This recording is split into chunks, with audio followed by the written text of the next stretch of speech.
We just came out of our 3-day event and we sold out. All the spots that we had available got sold. Yeah. Do you want to do the same? Let's watch this episode and make it happen.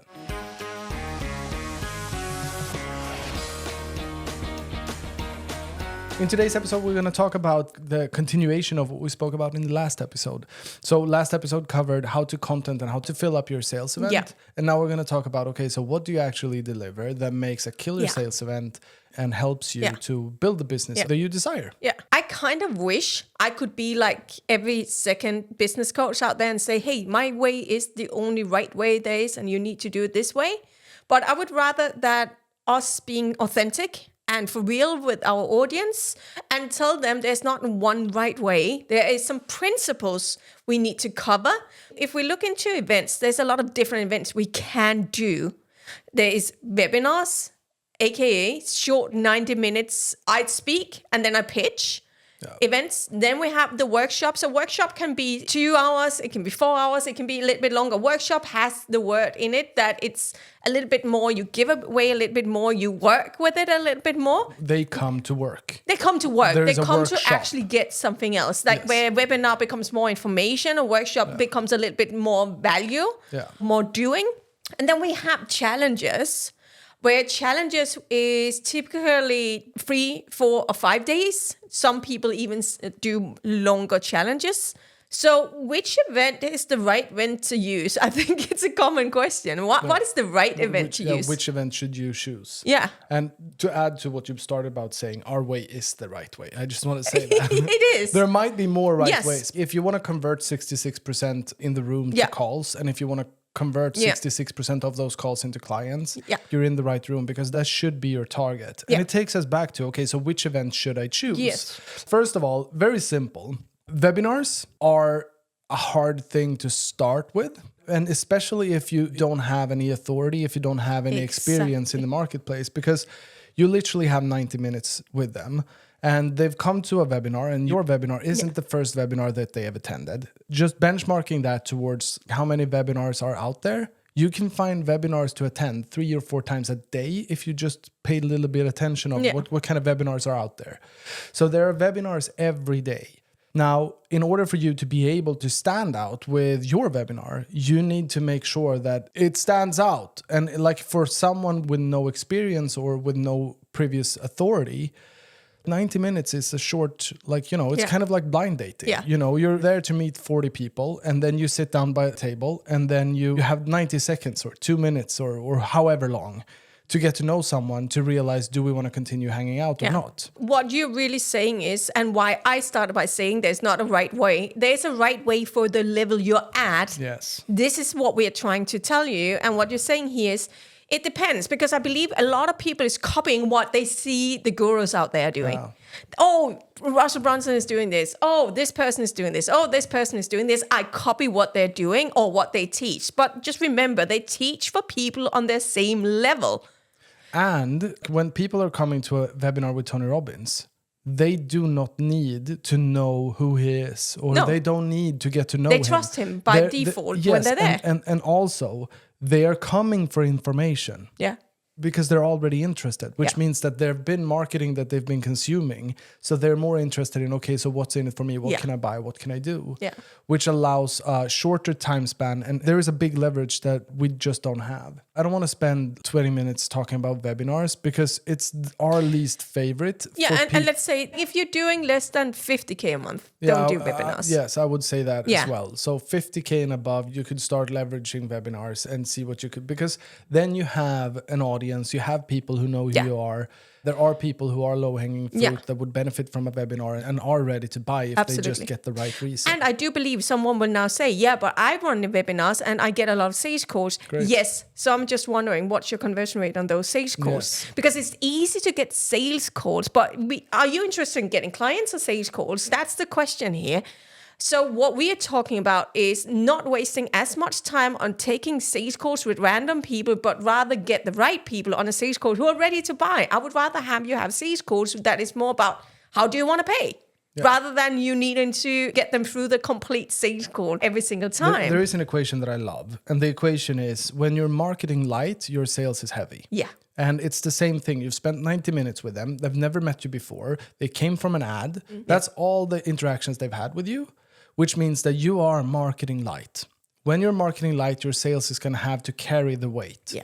We want to reverse that and look at, okay, so how can I become marketing heavy? Because I'm going to influence one-to-many every time, all the time, and make sure that I build a leverage that becomes sales easy. Because the moment I become sales light, then the sales call is, just like you said, more about how do you want to pay. Yeah.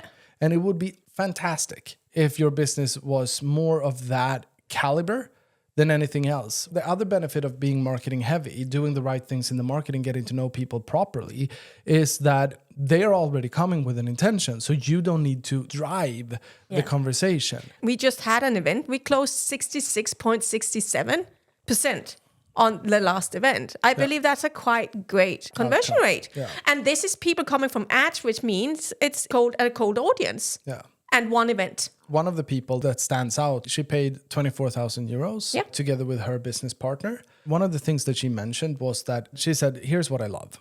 The way that I was taken care of in the funnel before, in the process of getting to know you, is what made me understand that these are people I want to work with. Yeah.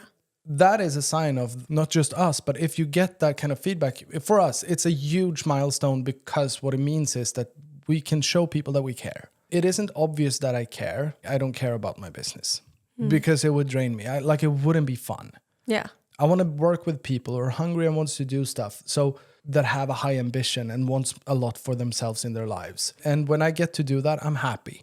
And when it comes down to the bottom row, profit, fine. But bottom row for me personally is fulfillment. Let's start looking into the principles of having the events. What is the things we need to get through? The reason why we say it's always better, if you are quite new, I would say go for several days. If you're doing less than 20K, go for several days. And the more experience you get, the more authority you have, you can shorten it down. But start by having at least 3 days, 3 to 5 days. So it's like the challenge model.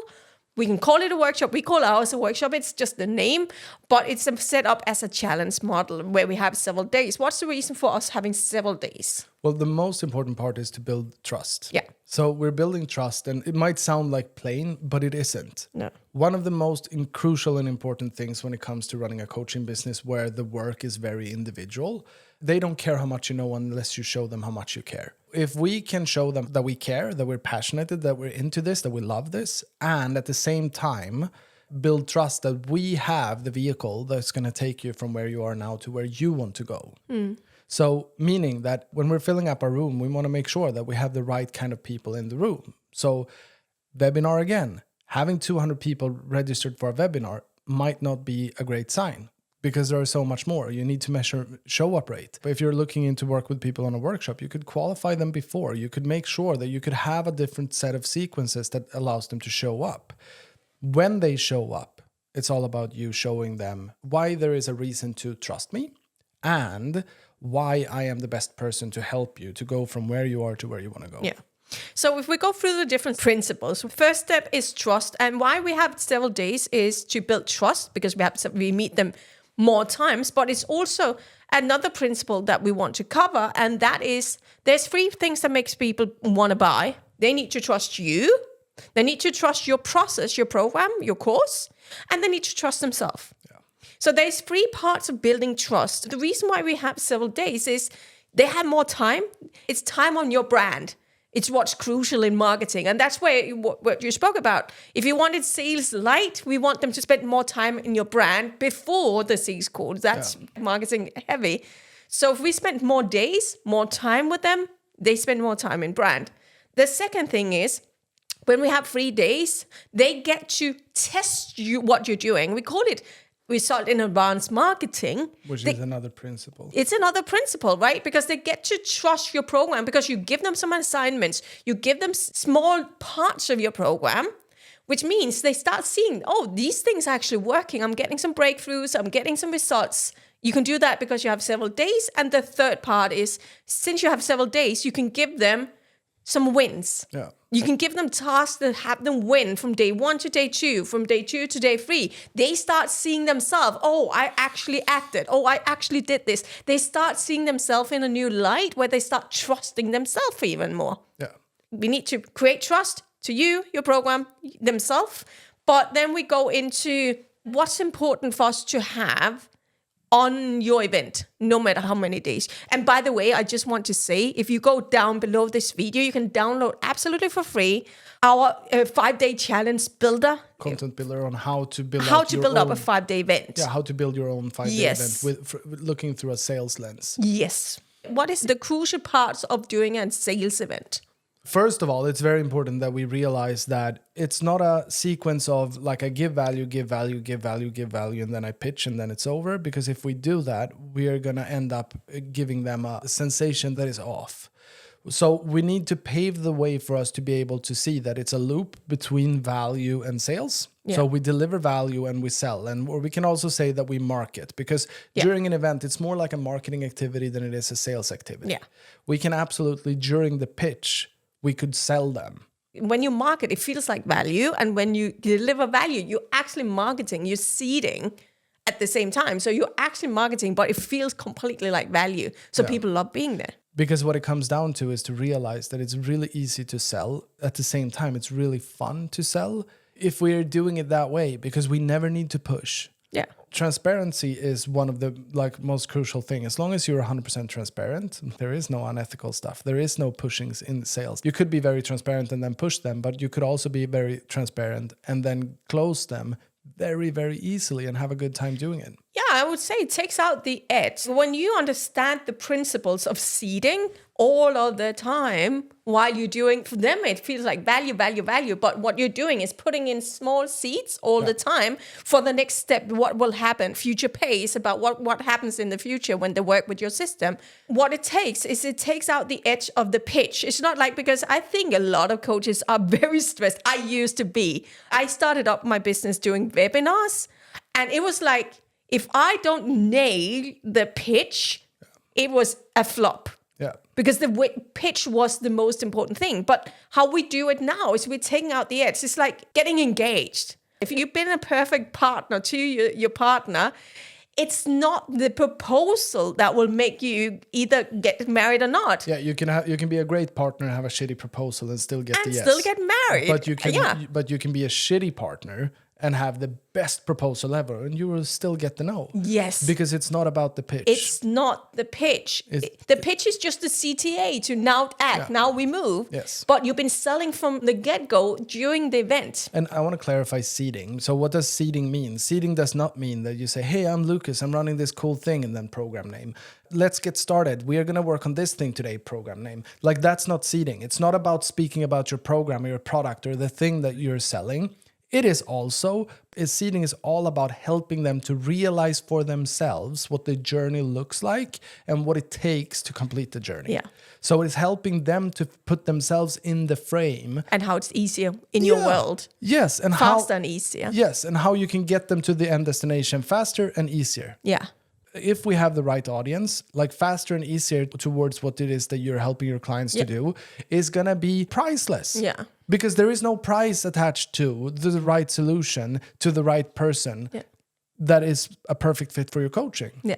So if we're delivering something that is priceless to them, and if we can help with that, and if we can help them to realize that they trust you as a coach, they trust your process, your program, your thing that you're selling, the vehicle, and they trust themselves that they can do it because they've seen themselves taking a couple of steps.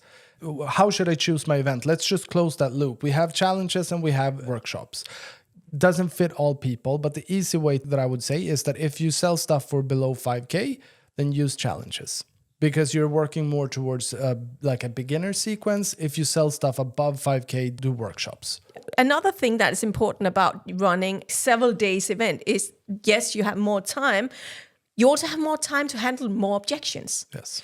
And this is a key thing. If you're running events, I don't care how the length of your events, you need to understand what is the objections your avatar normally have Objections meaning what are their mental state and mental framework that prevents them from being able to see that your solution And it can is a be good external solution. and internal. It can be internal, like I don't trust, I will finish up, I will implement, or I will do it, I'm going to be good enough. It can also be external. I don't have time to do it. I don't have the money. I don't have, like, it's not the right time. It's not possible because there is a war in Iran. Whatever. And literally, I want to say that it is going to be both external and internal. You need to know what are the objections that your audience is sitting with. Yeah. And then you need to help them to see a new perspective that they haven't seen before. And with that new perspective, it allows them to do something they've never done before. Yeah. The moment they see the perspective, the moment they can see the doorway or the opening to step out of an old way of dealing with things and step into a new way, then the objection is handled. Yeah. And it really boils down to the first thing that we said. All boils down to trust. Because if they trust that they can do it, if they trust that your vehicle is the right vehicle, and if they trust you as a coach to be able to help them to get from A to B, then you've handled all the objections. Then the only thing that is relevant is, do they want the outcome that you deliver? Yeah. Because if they want the outcome that you deliver and they trust all of those three things, they are going to make sure to find the money and figure out everything else. Yeah. Because then partner objections, money objections, it doesn't matter anymore. No. So I'm going to continue because that was a great bridge to the next part, which is opening the gap. But before we open the gap, I just want to close the gap of objection handling because you can do it in several ways. And I just want to give a few concrete tips to how to do that. I have an objection to that. Okay. Go ahead. So one thing is when you have several days, you also have several days, make sure you have case studies of previous clients.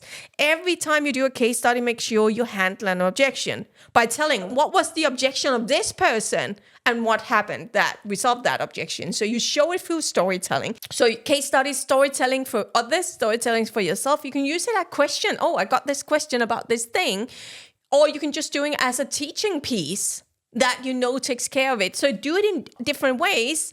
Let's say you have a 4-day event. Yeah. You can literally handle at least 8 objections, or some of them that you know is really there, handle them more than once. Yeah. So you really work on those objections during the event. Now, I want to go to the last part that you bridged into, and that was the gap. Because you said it doesn't matter if we handle the objections on stage, it only comes down to, do they want the result or not? Yeah. Which is about building the gap. Yes. The gap between, they need to be emotionally connected to how it is today and what it is they want and why they want it. Yes. That is where you find the gap. Is there anything to say to that? Well, 100%. So we help coaches specifically to build coaching businesses. When it comes to the gap, it looks very different for everyone in the audience. Yeah. So if they were to really specify what is the gap that you would like to have closed in your life, they're all going to come up with different reasons. Well, some of it could be explained to, oh, I want to make more money. I want to make 20,000 euros a month. Well, good. But the problem is that no business owner is ever going to make 20,000 euros a month if the revenue is the means to the complete end of the business.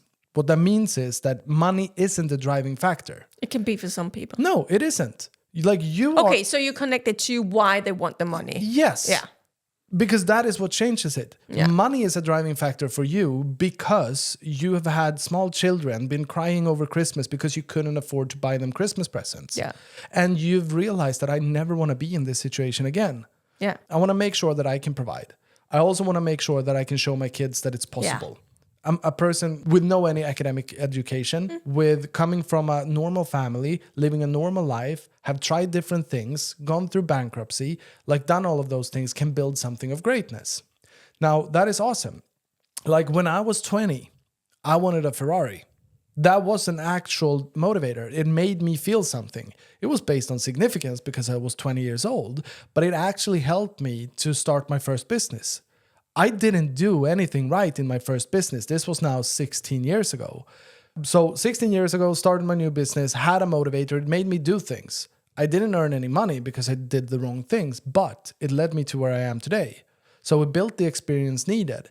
So I don't care what the motivator is. It could be based on significance, especially in the beginning. But the moment you want to make a real impact, it can't be tied to your own significance. But they need to understand, why is this important for me? Why do I want to have this goal? And why is this significant to me, right?